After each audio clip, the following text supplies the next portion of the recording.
æfingasalinn á hótelinu. Vandamálið er að þeir hafa ekki nema 10 kg á handlóð og þess vegna er mjög mikilvægt fyrir mig að undirbúa mig fyrir slíka æfingar.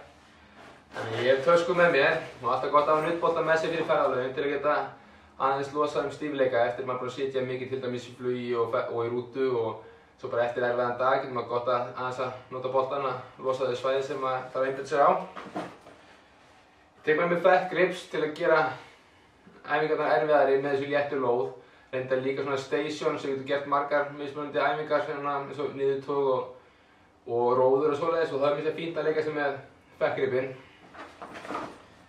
Tek 2 teygjur alltaf með mér, önnur bara fyrir svona pull-apart æfingar og svona minni intense æfingar. Tek eina stífari sem er oft gott að nota til dæmis ef maður vill taka smá gunshow fyrir sundlaugarbakkann.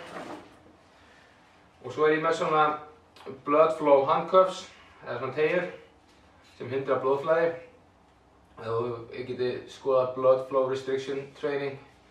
Þá er hægt til dæmis að fá töluvert meira úr því að vinna með litlu lóðin með því að sem sagt, hindra það blóðflæði úr vöðvanum og dælir fullu blóði í vöðvanum. Ég tökum það setna fyrir til dæmis í einhvern podcast þætti þar sem ég og Villi erum með betri þjálfun.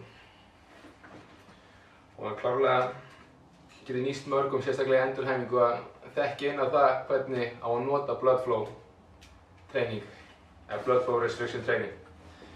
Jæja, þá komum við að því, við ætlum að ráðast í gymið og sjáum hvað við náum að gera þar.